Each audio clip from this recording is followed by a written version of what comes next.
नमस्कार, मी Sunita बुरकुल cooking with Sunita बुरकुल मध्ये तुम्हा सर्वांचं खूप खूप स्वागत आहे। आता नागपंचमी आलेली 2 दिवसात, तर आपण आज नागपंचमी स्पेशल मस्त असा पारंपरिक पदार्थ बनवतोय। तो म्हणजे गव्हाची खीर आणि कानोल्या। खूप छान आणि सिंपल रेसिपी आहे, साधी आहे। चला तर मग रेसिपीला सुरुवात करू। बघा, इथे मी 1 वाटी गहू घेतलेले होते। हे मी 3 ते 4 तास चांगले भिजत घातलेले होते। तुम्ही इथे नाही भिजवले तरी चालेल। आता हे आपण स्वच्छ धुवून घेऊ।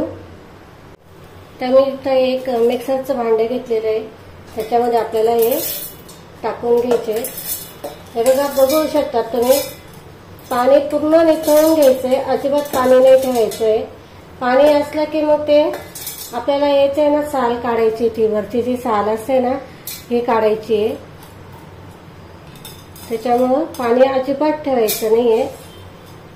कपड्यावर भले तुम्ही 1-5 मिनिटासाठी फॅन खाली सुकवून घ्यायचे।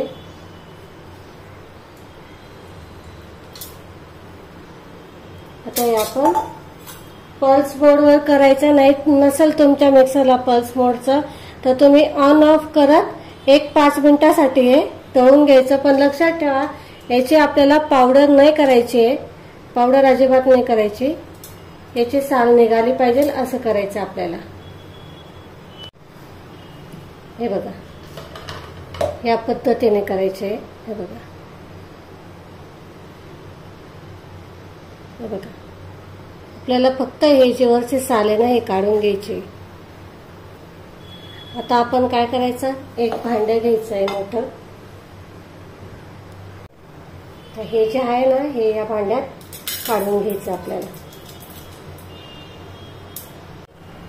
आपल्याला याच्यामध्ये पाणी टाकायचं आहे, भरपूर असं पाणी टाकायचं, म्हणजे मग ते जे साल आहे ना ही गव्हाची ती अशी वरती येईल। आणि पाणी टाकून 1-5 मिनिटासाठी ठेवून द्यायचं, म्हणजे मग ही साल आहे ना पूर्ण अशी वरती येते। आता हे जे पाणी आहे ना हे काढून घ्यायचं आपल्याला। बघा, अशी साली ना पूर्ण वरती येते।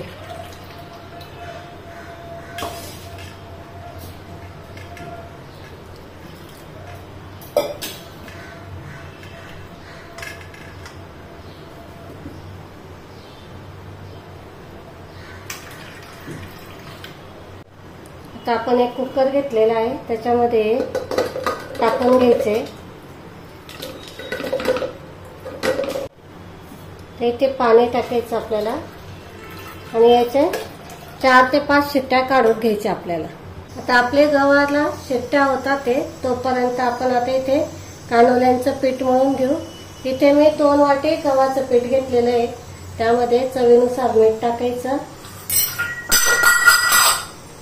थोडंसं तूप टाकायचंय आणि हे छान मिक्स करून घ्यायचं आपल्याला। आपण जसं चपातीला पीठ मळतो ना तसं मळून घ्यायचं। आता हे असं थोडं थोडं पाणी टाकून पीठ मळून घ्यायचंय। अगदी आपण चपाती करतो ना तसं पीठ मळायचंय, घट्ट पातळ काही नाही, एकदम आपली पारंपरिक पद्धत दाखवते मी तुम्हाला।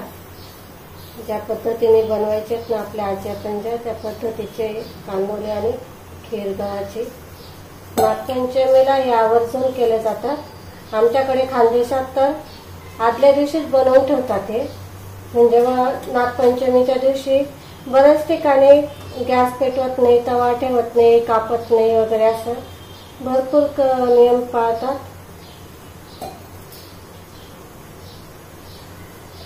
खानदेशातली पद्धत आहे ही पूर्ण। बघा, आता हे आपण पूर्ण चपाती सारखं मळून घ्यायचंय। बघा, पीठ मळून झालेलं आहे। आता थोडंसं तेल लावून घ्यायचं वरतून,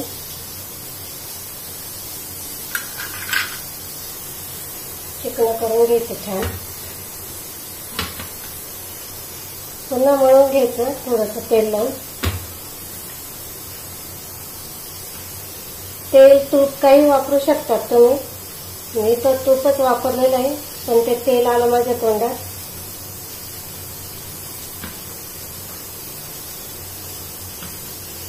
तुपाने मस्त छान अशी चव येते, त्याला टेस्टी लागतं मग खायला ते. आता हे आपण एका बाउलमध्ये काढून घेऊ आणि 1-5 मिनिटासाठी झाकून ठेवू. हे बघा, इथे आपले छान असे शिजून झालेले. बघा, असे मऊसूत शिजले पाहिजे मस्त. आता इथे आपण एकदम कमी गॅस केलेला आहे. आता त्याच्यावर आपल्याला हा जो गूळ कापून घेतला, आपण जेवढे गहू घेतले तेवढाच गूळ घेतलेला आहे. मिक्स करून घ्यायचा आहे चांगला.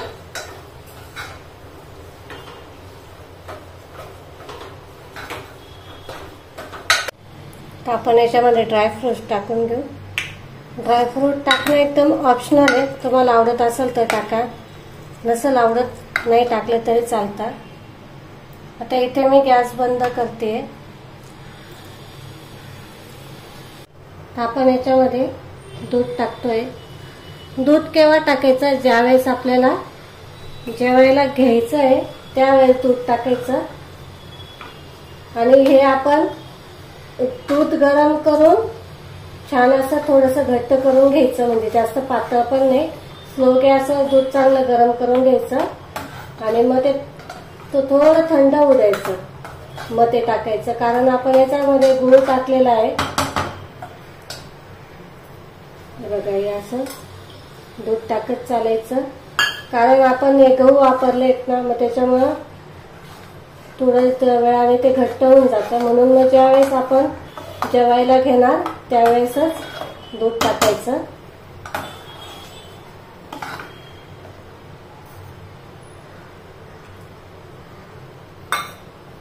हे बघा, मला इथे पूर्ण 1 वाटी दूध लागलेलं आहे.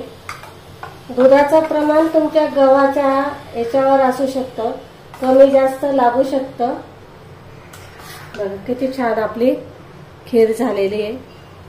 आता याच्यामध्ये आपण थोडीशी सुंठ पावडर टाकतोय, इलायचीची पावडर. ऑप्शनल आहे, तुम्हाला आवडत असेल तर टाका, पण चव छान लागते. आणि जायफळ असेल तर जायफळ टाकलं तरी चालतं. हे दोघं नाही टाकलं, नुसतं जायफळ टाकलं तरी चालतं. बघा, किती छान मस्त झालेली आहे. आता आपण कानोले बनवायला घेऊ. बघा, आता आपण इथे कानोले करून घेतोय. पीठ पण छान भिजलेलं आहे. आपण जशी पुरी करतो ना तेवढं घ्यायचं.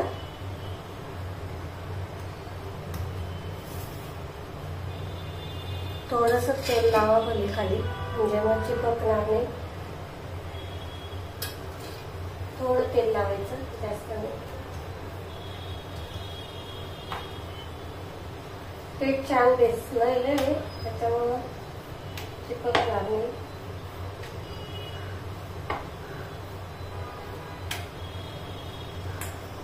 तुम्ही इथे पीठ पण वापरू शकता. गव्हाचं पीठ घ्यायचं, ते लावून घ्यायचं, ते पण छान होतं. अशा पुरीसारखं लाटून घ्यायचं आणि मग असं इथे पण तेल लावायचं आपल्याला थोडंसं. हे बघा, आता इथे थोडासा तेलाचा हात लावायचा आणि आपण जशी गळीची चपाती करतो ना तसं करून घ्यायचंय. खूप असं मस्त छान पातळ लाटायचं, जाड ठेवायचं नाही. हे बघा, असे करून घ्यायच्यात. ते आपण इथे मी चाळणीवर केळीचं पान ठेवलेलं आहे. तुम्ही याच्यावर तेल लावून सुद्धा करू शकता. ते पाणी उकळायला ठेवलेलं आहे मी.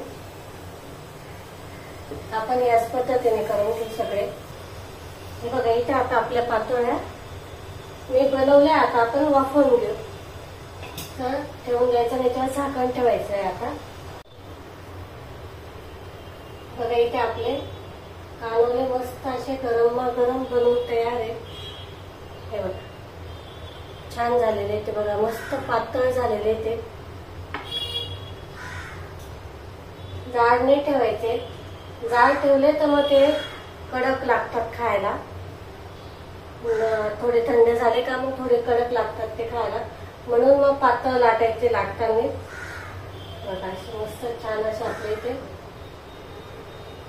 बनवून झालेले ते. हे बघा किती छान झालेले ते.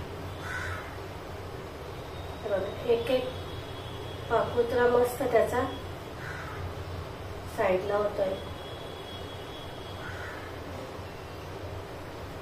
त्याचबरोबर आपण त्याच्यासोबत खीर